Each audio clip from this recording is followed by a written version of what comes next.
If you've ever talked to Custom Offsets on social media, you've probably talked to Rainey before. Recently, he picked up this 2012 Crew Cab Long Box Cummins from down in Indiana and then drove it all the way back up here to Wisconsin.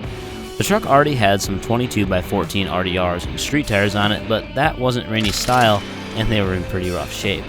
We got the truck into the shop and got to town, turning this reverse-leveled school bus into the tank he had been dreaming of.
To get the SEMA-worthy size he was looking for, we installed 24x14 Archon Triumphs wrapped in 40x15.5 Fury tires.